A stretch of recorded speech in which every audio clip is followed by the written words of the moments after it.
সকাল সকাল রান্না বান্না কমপ্লিট করলাম, যদিও এখন সকাল নয়, 11টা বেজে গেছে। তো রান্না বান্নার পর যেটা করতে হয়, গ্যাস ট্যাস গুলো ক্লিন না করে রাখলে আমি এই যে খাবো, খাবারটা আমার হজম হবে না। তো আজকে একবারই রান্না করে ফেলেছি, একটু কিছু কাজকর্ম আছে সেগুলোই করব, তোমাদের সাথে শেয়ার করব আজকে আমি কি কি করেছি।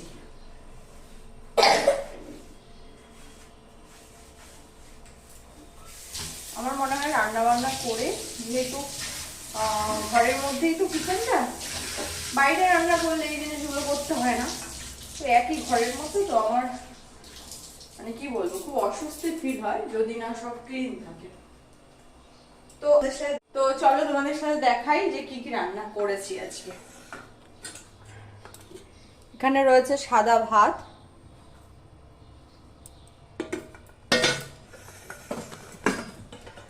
সাথে করেছি বরবটি দিয়ে বাদাম দিয়ে বাটা ঝাল ঝাল করে, তার সাথে রয়েছে টক ডাল, আমডাল করেছি,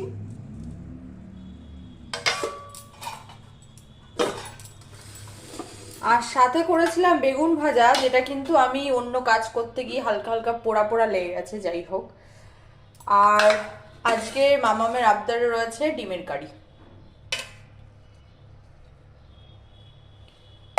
তো রান্না বান্না তো অলমোস্ট ডান, এখন খাওয়া দাওয়া করবো, মামামকে খেতে দেবো। মামাম এই একটু আগে উঠলো।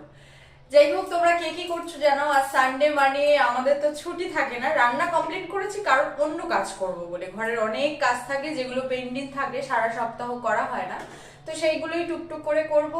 সবাই কমেন্ট সেকশনে জানাও সবার কি রান্না হয়ে গেছে, আর কে কি করছো, বা আজকে সানডে স্পেশাল কি কি রান্না করেছো সেটাও কমেন্টে জানাতে ভুলো না। টাটা।